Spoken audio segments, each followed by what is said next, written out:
How are you? Isabella, nice Isabella, to meet you. nice to Thanks meet so you. much. Lorraine, this is Hi, our Lorraine. location. Thank We're you so for having proud, us so here excited. today. Oh, we're excited to have you. Thank you, Thank Tulsi, you for taking very your time. much. No, Really.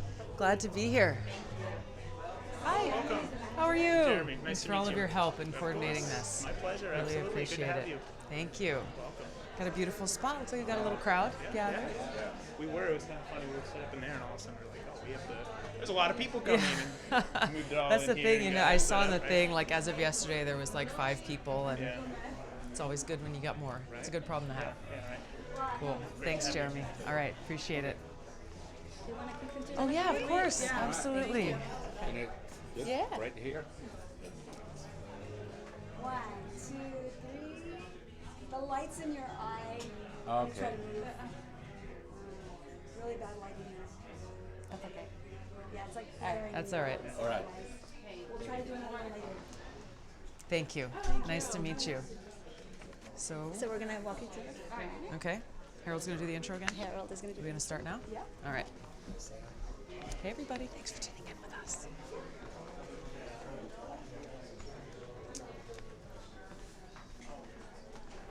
Do you have your phone? Yes. I see it real fast. I have yours too if you need it. Wait, what part do you need? Calendar.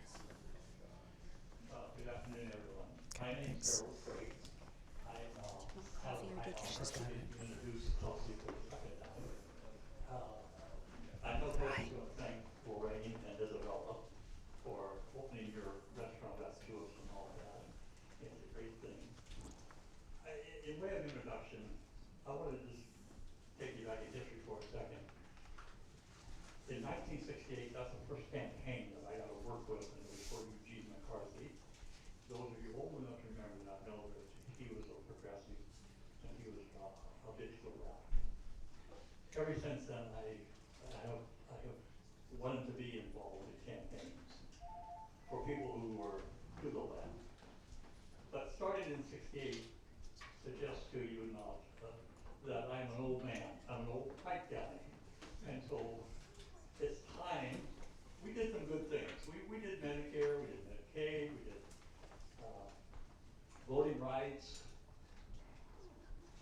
immigration. We did a lot of good things, but we have left a lot of things on the table. We now need to have a change of leadership. We need to have some younger people come in. Tulsi is a wonderful candidate for presidency. She has showed 2 tours deployed with the Hawaiian National Guard. She's one of the youngest people ever elected to her statehood legislative body. I can't, this is the thing that just amazes me. This woman went to Standing Rock from Hawaii. She goes to the Dakotas in December the 2nd. That says something about dedication and belief that service above self is what we really need. So Kelsey always starts off by saying aloha. I'm going to start talking off or saying hello to her with Siswati, and the word is sabona, which translates to I see you. It's a great feeling to say I see you, Tulsi. Thank you so much for being here. Thank you, Harold. That's beautiful. I've never heard that before. Thank you very much. Thank you. Thank you so much, Harold, for your kind introduction again, for your service, and the leadership you've shown many years, many years. Thank you. Thank you so much, Lorraine, for welcoming us here, to you, Isabella, Jeremy, your team, and your staff. You've got a beautiful place, and so we're so glad to be here. I want to say thank you to all of you for making the time to come out today. You have an amazing suit. Where did you get that? Oh, the internet is a bountiful place. For many things. Never have truer words been spoken. As Harold said, we like to begin our conversations with aloha.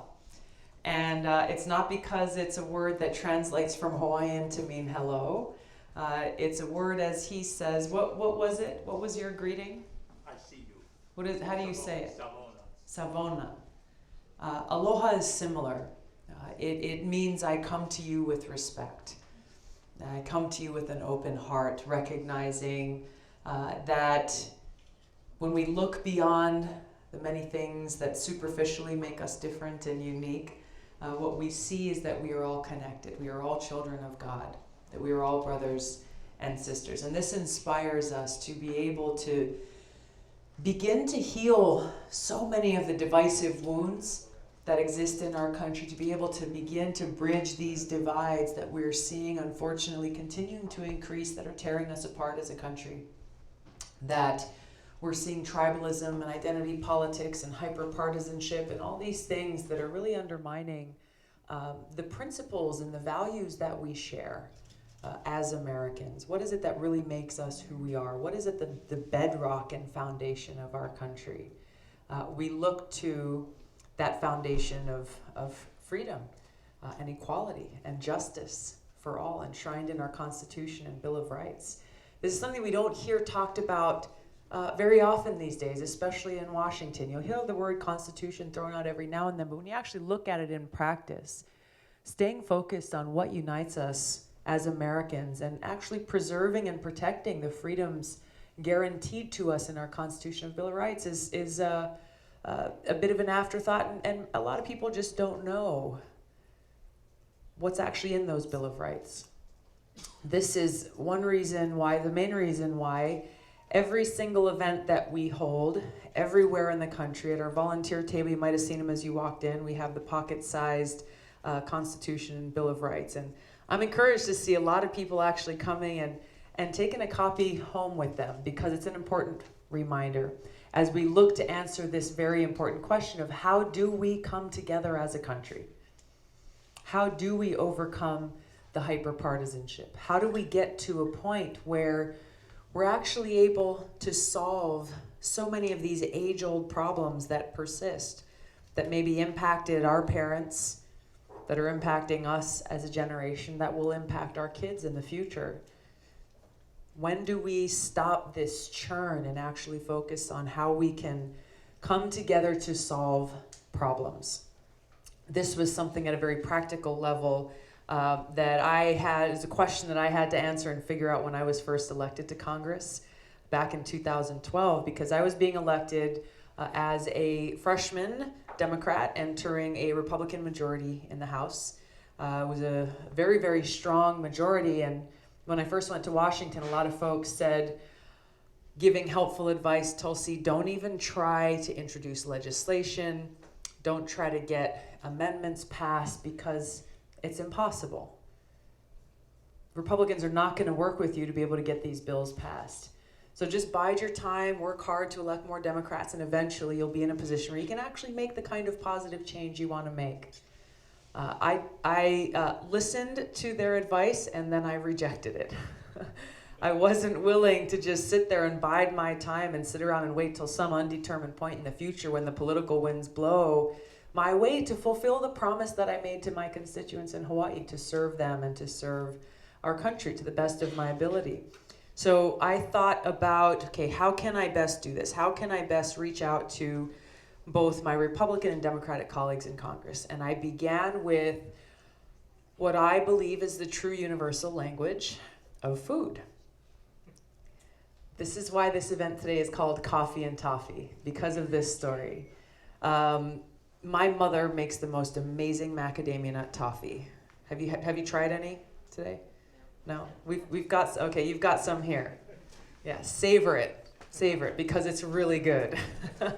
So I called her and I asked if she would make 434 boxes, not single pieces, but boxes of this toffee for every single one of my soon-to-be new friends and colleagues in Congress. And, she and my dad raised 5 kids. My mom knows how to get things done. And she said, gosh, that's a great idea. I'm happy to help. I told her, well, I'm not done yet. Can you make another 435 bigger boxes of toffee for the staff of every member of Congress? And she paused just for a moment to say, I could hear her thinking in her mind, okay, how much longer is this going to take? It'll take a little bit longer, but she said, yeah, that's really important. That's a great idea. So as she was in Hawaii, she was getting to work. She was stirring 2 pots at the same time, chopping up those macadamia nuts.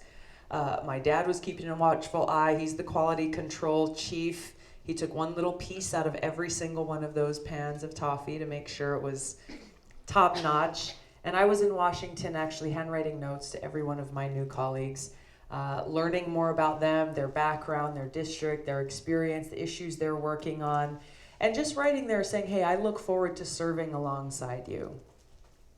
It was incredible how quickly I got a response that, you know, in Congress, the only time that all of us members of Congress are in one room at the same time every day is when we have votes.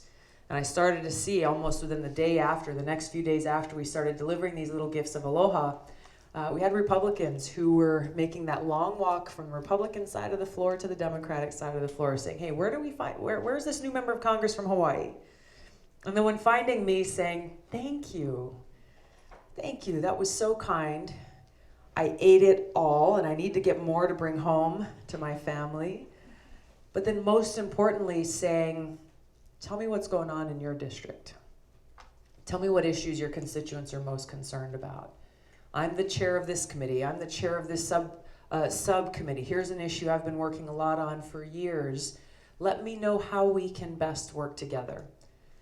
This small gesture of reaching out with respect, with aloha, recognizing that, hey, we will disagree on maybe a few issues or maybe most issues, but when we come together in this spirit of love for our country and love and care for the people who we are trying to serve, then we can find these areas of common interest and common ground that we can work together and that we can have civil discourse and dialogue around the issues where we disagree, not speaking necessarily as Democrats or Republicans, but putting aside the hyper-partisanship and just talking as people, actually listening to where the other is coming from. Now, we may end up strongly disagreeing even after the end of that conversation, but the point is that we are having this dialogue. It is this foundation of these relationships that I established very early on that made it possible for me to be effective as a member of Congress, serving for 6 years with a Republican majority. Even now, where I'm in my 7th year of Congress, obviously the political tides have turned in the House, but these relationships continue. This is the kind of unifying leadership that I seek to bring to the White House, leading with aloha, leading with respect, bringing people together, extending the invitation to come together, to Democrats, Republicans, independents, libertarians, saying we are all Americans. Let's stay rooted in that foundation, come together to see how we can work for the best interest of our country, to put the well-being of our people ahead of profits, ahead of partisanship, ahead of all of the corporate special interests and others who seek to divide us for their own interests. Instead, just relate to each other as people. By doing this, we can begin to tackle both the systemic problems that we see in Washington, that the fact that we've got a government in Washington that is influenced and controlled, really is a government of, by, and for the rich and powerful. Not a government of, by, and for the people. That's not what we have. But that's where we have to get back to. And that can only begin when we come together, when we stand united, making sure the voices of we the people are heard by our leaders in our government. And then we can begin to tackle the tough challenges of our day: healthcare, education, immigration reform, criminal justice reform, campaign finance reform, closing the corruption and the revolving door that exists in Washington that perpetuates this status quo. These things are not going to change on their own. In this representative democracy, it requires us as people standing to make sure that our voices are heard through this process. And this is why I'm here asking for your support to lead this charge, to bring our country together, to bring about the kind of change that we need to see. I want to close on one issue, and there's a lot that I think we'll discuss through our Q&A and our discussion, but it's one that you don't hear very often about, which is odd, given the most important responsibility the president has is to serve as commander-in-chief. So you don't hear foreign policy talked about very much. You'll hear it pop up in the news every now and then, but in the debates that we're seeing, you might get one question possibly 2 out of a over 2-hour-long discussion. You don't hear very many other candidates talking about it. But there are serious issues that we're facing. There is an existential threat that we face as a country, and that is the threat of nuclear catastrophe. No one's really talking about the fact that we've entered a new Cold War between the United States and nuclear-armed countries like Russia and China. We're seeing tensions ever escalating with dangerous rhetoric being used, different policies that are being pushed both by leaders in Congress and the administration that are pushing us closer and closer to the brink of nuclear war. A war that would result in the destruction of our planet. In my generation, we didn't grow up in the duck and cover era. So this idea of a new Cold War is somewhat of a, we've read about it in books and seen it in the movies, but what does this actually mean for us? Well, we had a huge wake-up call in our home state of Hawaii about what this actually means last year in January. Early on a Saturday morning, our state civil defense put out an urgent alert warning that went across over 1 million cell phones all across the state, was blasting on the radio, blasting on the early morning television, and this alert said, missile incoming to Hawaii, seek immediate shelter. This is not a drill. This is not a drill. So if you can imagine what was running through everyone's minds, knowing that, okay, we just got this warning, that means they're roughly 15 minutes to seek immediate shelter, right? You're thinking, okay, where are my loved ones? And most importantly, where is the immediate shelter? Where is the immediate shelter? That's what I want to ask you. I mean, if we got this alert here today, if we got this warning here today as we're gathered here on this beautiful day, and we are told to seek immediate shelter, that there's an incoming missile, raise your hand if you know exactly where you would go within 15 minutes to be sheltered from an incoming nuclear attack. Downstairs in the basement. That's the first thing that comes to mind, right? But just like those bunkers that were marked or the desks that people crawled under back when those drills were running, how much shelter is that really going to give you? None. Exactly. And that's what we woke up to, both the seriousness of this threat and the reality that there is no shelter. In Hawaii, we had college students sprinting across campus trying to figure out where to go. We had a father, someone took an iPhone video as he was lowering his little girl, 6 or 7 years old, down a manhole, thinking that that may be the only place that she would be safe. It's an unimaginable thing, but unfortunately we've gotten to the point where our leaders have failed us, where we are facing this escalating threat and this new Cold War.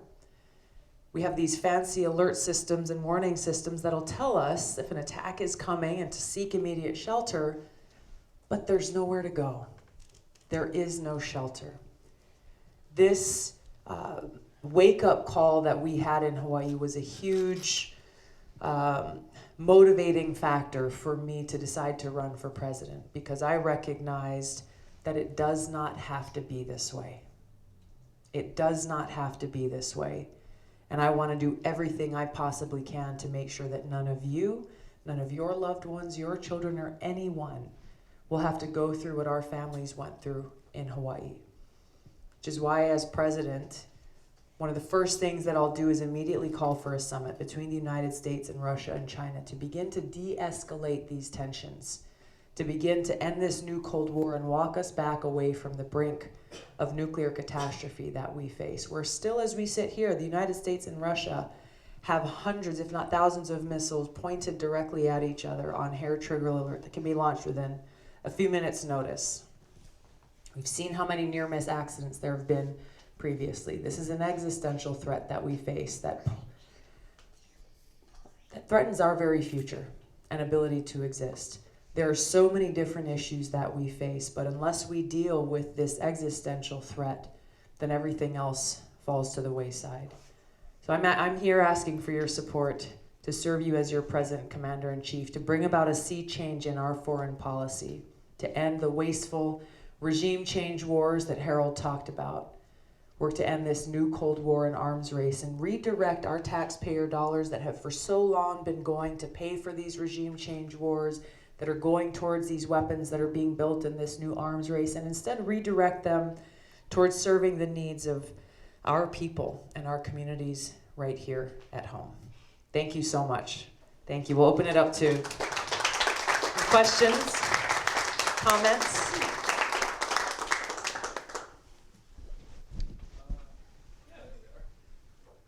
Thank you for your time.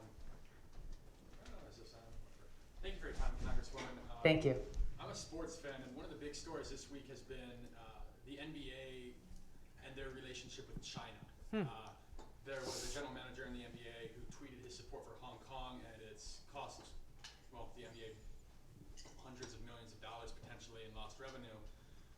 But it does bring up the Hong Kong situation. I was wondering, as president, or even just in general, what your thoughts are on what is happening in Hong Kong and how your administration would handle that. You know, that's tough because we're seeing, you know, that when the original protests began, it was around a piece of legislation that was being pushed forward. Those protests continued, I think, a lot longer than many people expected, but it ultimately resulted in that legislation being pulled back and no longer being considered. This is a complex environment and relationship that has a long history between Hong Kong and China that ultimately needs to be resolved between both the people and the governments of these countries. It's a short and long bit. I'm not familiar with NBA's statement or what they did, but looking at that situation, you know, this is something that the United States should not be coming in as a third party trying to dictate externally. Again, something that is a has long-standing history and relationships. Thanks. Yes, sir. Since you brought up Russia, and the threat that they pose, shouldn't you condemn the media, many of who are here, that have fanned the flames of war between the United States and Russia? I think the media has a role to play in the divisive rhetoric and pushing forward divisive rhetoric and conflict that we're seeing here at home, as well as increasing tensions. But they're covering a lot of the politicians who are fueling this increase, this new Cold War. This is a big problem. How are the politicians fueling it? How are they? Are you listening to them? Yeah, I am. I just want to see your stance on it, because I feel like I'm the people you should speak to the most, because I'm a Trump supporter who could potentially be a supporter of you if you address these subjects. Yeah. Well, I think I've actually talked at length about this, about the divisive rhetoric that's being used very irresponsibly, saying, well, hey, now we are at war with Russia, without actually thinking about what that actually means, especially to people like me as a soldier. You say we're at war with another country, there are very real consequences to that. Look, there's no question that we have differences and issues with Russia that need to be worked out. There's no question we have differences and issues that we've got to work out with China, both related to economic interests and trade, as well as security issues. But we've got to be able to pursue diplomacy. We've got to engage with leaders of other countries to be able to work out these differences without pushing us to the point where we are now today, where there are very little talks, if any, addressing this nuclear threat that is posed both to our country and to the world. We can work out those differences through diplomacy while also being able to find those areas of common ground and interest. You know, we need to be able to work with Russia and China and India and other countries to address the environmental threats and climate change issues that all of the leaders of these countries are very concerned about. One more question. Now, will you be addressing the human rights violations that the Chinese government perpetrates on its people, such as the social credit score, where they use the social credit score and the cameras to oppress their people and limit their ability to travel, what they can do. Will you address that? What do you mean by address I it? mean, China's one of the worst countries for human oppression. Of So its what people. do you think needs to be done about this? Well, I feel like we should sanction them how we would in the other country And- until they release their people from oppression. Mm-hmm. So we should go in and sanction another country to get them to change their laws for their people? I mean, yeah, if you... Do you, let me, and I'm not trying to be adversarial here, I'm just trying to... I completely... So what if China sanctioned us because they disagreed with laws that we had for our people? Would you also support that kind of reaction? You're talking about, I mean, what's going on in Hong Kong where they're shooting protesters and beating them in the No, I'm streets. just we're just having a conversation about I completely what understand that. role governments should play in dictating to other sovereign nations what they should be doing in their countries. And I'll tell you my position, my overall position on this, because this is something the United States has done many, many times with other countries, going in and using sanctions to punish another country for an action that was taken. Saying, well, we've got to sanction this other country to punish them for doing this or that, X, Y, or Z. But the problem with sanctions being used in that way is punishment is not an objective. That if a sanction is used, there has to be a very clear objective, an achievable objective, because otherwise all you're doing really, as we see in sanctions that have been levied against Iran, as we're seeing now crippling sanctions, we're seeing crippling sanctions in Venezuela, long-held sanctions and embargoes in Cuba that have sought to what? Change policies in Cuba, to get rid of the Castro government, to change the way that things are governed there. Has that worked at all? No, it's resulted in worse off conditions, a worse quality of life and suffering for the Cuban government? No, for the Cuban people. It is the people who end up suffering from these policies. Of course, I disagree with, some of these decisions that are being made or the governance that is occurring in other countries that results in hardship for the people there. But the United States should not be in a position of trying to be the world's police, intervening and dictating to other countries what they can or must or should do, because it doesn't work, nor is it our place. No, I completely agree with that, but you were discussing Russia when China is much more of a threat than Russia is. If you listened to what I talked about a new Cold War because of increasing tensions between the United States and nuclear-armed countries like Russia and China. My focus is on serving the best interest of our country and our national security and reducing these tensions so that we can walk away from this brink of nuclear catastrophe and be able to pursue the areas of common interest while also working out the issues where we have disagreements. Thank you. I'm going to pass this on to somebody else. Appreciate it. Yes, ma'am. I'm concerned about what's happening to the Iowa farmers. The price of beans is about $8, which that doesn't count drying if it's a wet season for the fall. It doesn't count how long it's going to take to harvest the crop because of the change in the climates. We didn't used to have floods in the fall, and we have floods in the fall and the spring. The price of corn is like $4 a bushel, and really the farmers have no margin of error because it costs that much to produce the crop. There are thousands of farmers who are suffering because of the Trump policies. What would you do if you were elected to alleviate this problem? Yeah, thank you.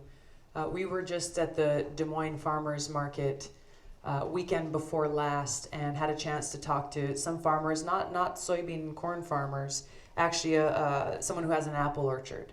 And I was interested because I have heard and met with farmers who are very devastated and are actually looking at having to shut down their longtime family farms because of the things that you're talking about. But this apple farmer, he talked about how it was impacting him and I asked him, I said, so do you export apples to China? And he said, no. You know, it's a family apple orchard. We sell our apples in Iowa and across the Midwest. We have a lot of longtime customers. But what happened is that the apple orchards in Washington state that do export to China can no longer do so because of the trade and tariff war, which means these are very, very big farms who are now bringing their apples here to the Midwest and selling them at a third of the price of your local Iowa apple farmer. And so their longtime customers are saying, if I can get these apples at a third of the price that you're selling them, then they're going to do that. And so they lost tens of thousands of dollars just in the last year's harvest and are trying to figure out next year how much of a loss they're going to take, experiencing that same impact that we've heard so much about with the soybean and corn farmers. Here's what I would do if I were president today. First of all, end President Trump's destructive, erratic, impulsive, emotional trade and tariff war. I think people even on his own administration, on his own team within his trade department have a hard time keeping up with the changes in, you know, how high he wants to go with the tariffs. They'll go and think that they're sitting across with the Chinese to negotiate something, and then by the time they walk out of the room, it's completely changed because Trump tweeted something out. This uncertainty and this destabilizing impact that it's having on our farmers, our manufacturers, our small business owners, our economy is dangerous. It's dangerous, and it's not actually serving the interests of our country. Like I mentioned before, there are differences and issues between us and China that we've got to work out with regard to the trade imbalance. But the way that Trump is doing this is dangerous and devastating in its impact on our people, but it's also dangerous in how erratic and impulsive it is and how quickly it's escalating, because once again, we recognize that an economic war and a trade war can turn to a hot war. And when we're talking about a nuclear armed country, that's no small matter. Yeah. Could I ask you, how is it that so-called Trump can pass a tariff? I mean, doesn't it take an act of Congress? No, it doesn't. The president can unilaterally do that. The president and his U.S. trade representative negotiate these trade deals with other countries, depending on, you know, if you look back at a trade deal like NAFTA, if you look at the TPP trade deal, Trans-Pacific Partnership trade deal, those are things that ultimately do have to go through Congress. But when you look at some of the trade negotiations that are ongoing between the United States and China, United States and India, I think Trump just signed a deal with Japan the other day. I think that falls within the president's purview. Wow, I didn't know that. Yeah. Yeah.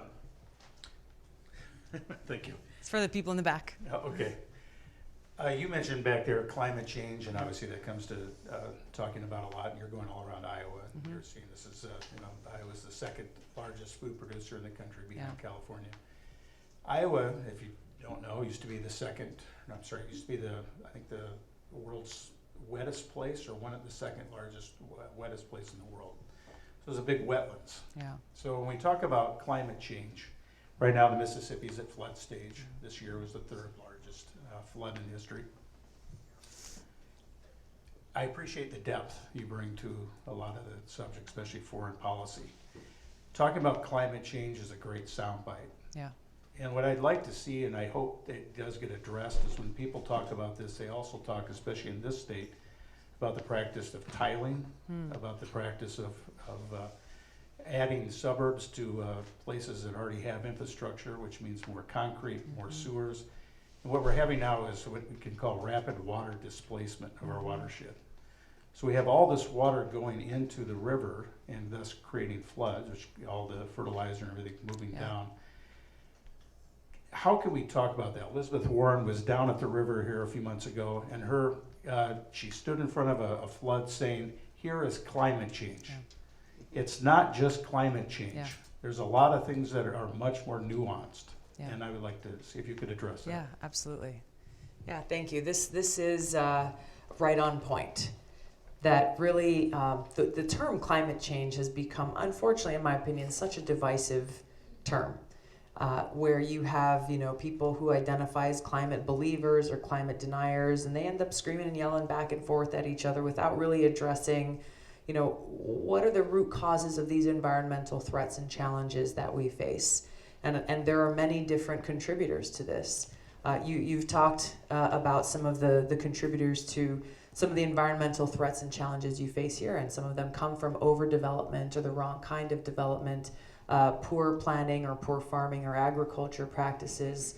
We've seen both in Hawaii as well as in communities in Florida, for example, something similar, the dying off of coral reef and marine life who are no longer able to survive in our waters. Well, some people just say, well, it's all climate change, but actually when you look at some of these places, as we've seen, you see the quality of the water changing because of the huge amounts of pesticides and toxic runoff coming from farms that overuse these pesticides, and everything drains out into the ocean.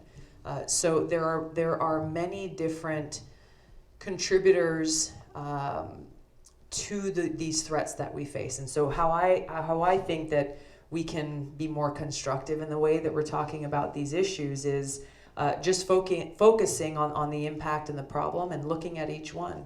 If we look at the need for us to be able to have clean water to drink, clean air to breathe, a safe community for us to live in, and for our kids and their kids and their kids to be able to call home and know that they will have a safe and secure place. We've got to look at all of the different factors that are posing a threat to that becoming a reality and work together to solve them.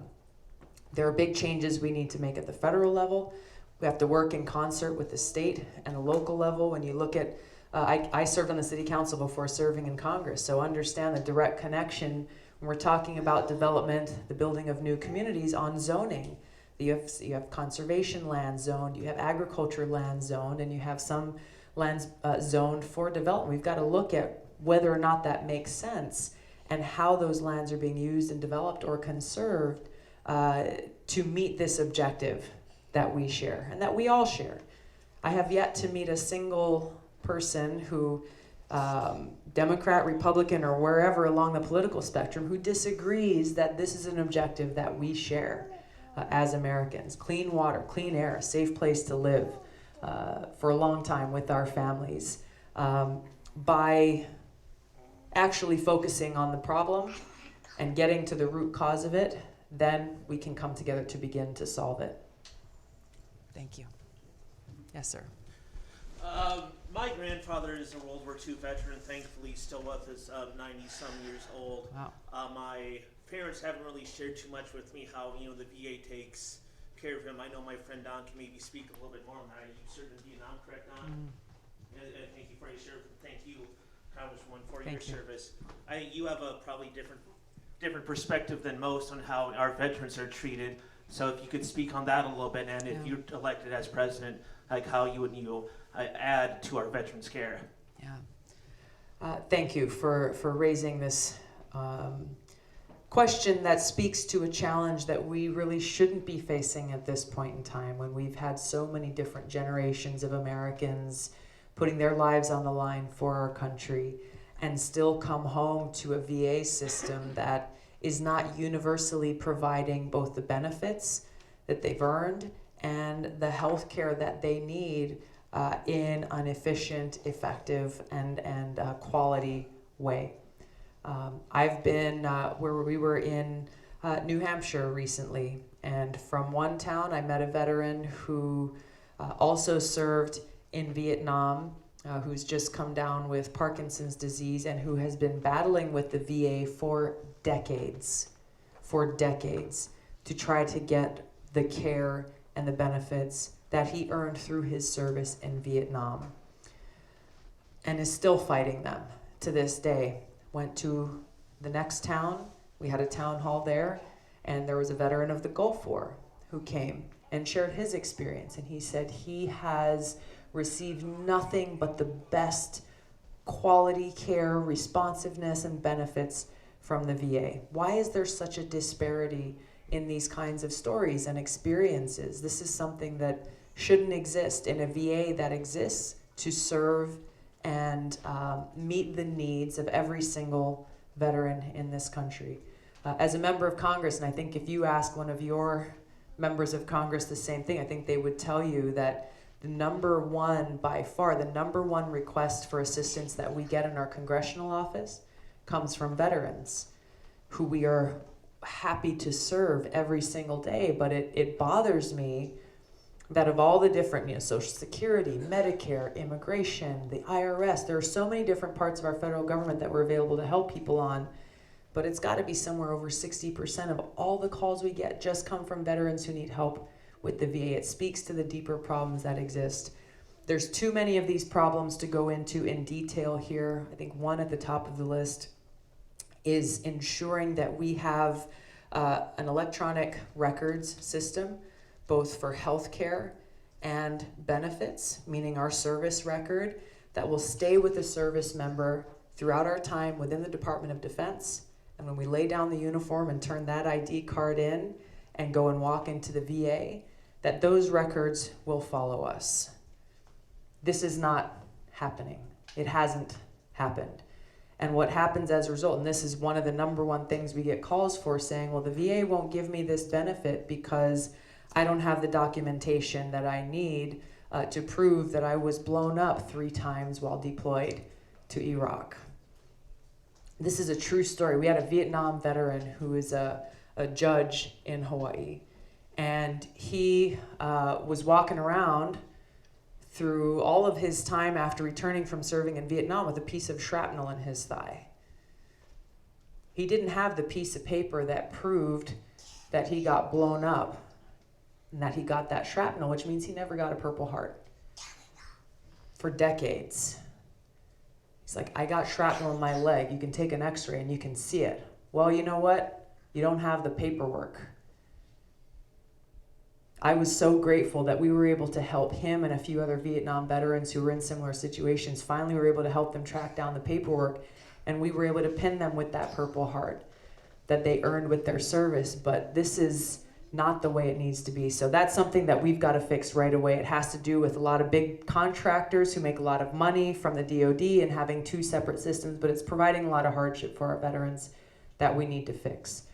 What will set me apart as president from other presidents who have promised to serve our veterans but who continue to perpetuate many of these same problems is I am a veteran.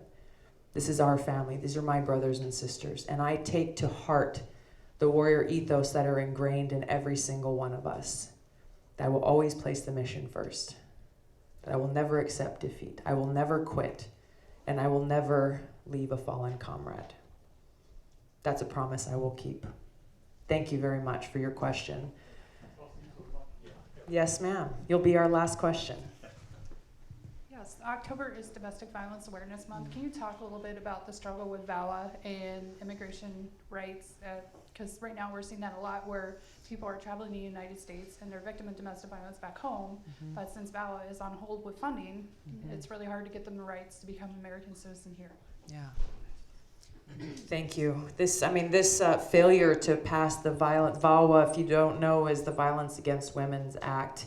That has usually consistently been reauthorized every single time it's come up without much argument, because it speaks to an incredible need that we have in our community. But for the first time in a very long time, this is an issue that has continued to go without action.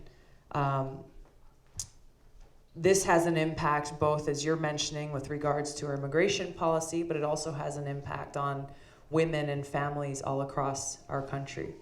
It has an impact on Indigenous women who are amongst the highest victims and survivors of domestic violence and abuse. Unfortunately, there are few communities that go untouched in this area. And I've had a chance to visit some domestic violence shelters. Their addresses are never posted.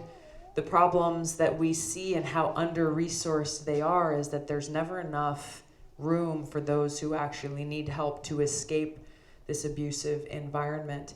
And even for those who are they're in a situation of trying to figure out how to get a job, how to earn a living, how to support themselves, be financially independent, how to take care of their kids. And in a high cost of living state like ours in Hawaii, to go from leaving an abusive situation, maybe finding a shelter with the YWCA where you can go as a temporary holdover point with nothing in your bank account, to then have to find a place where maybe you can bring 1 or 2 or 3 kids.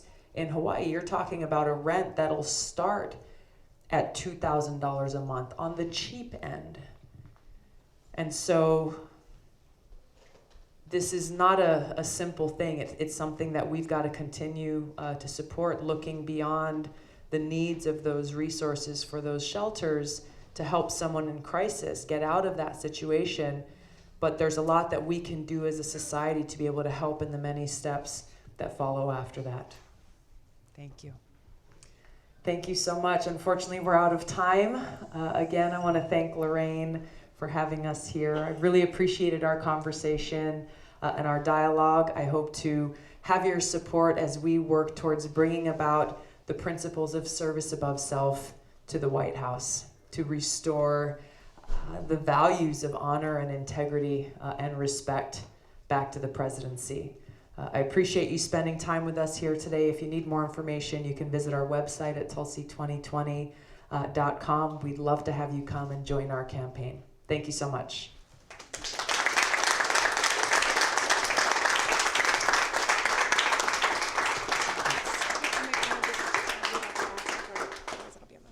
Okay.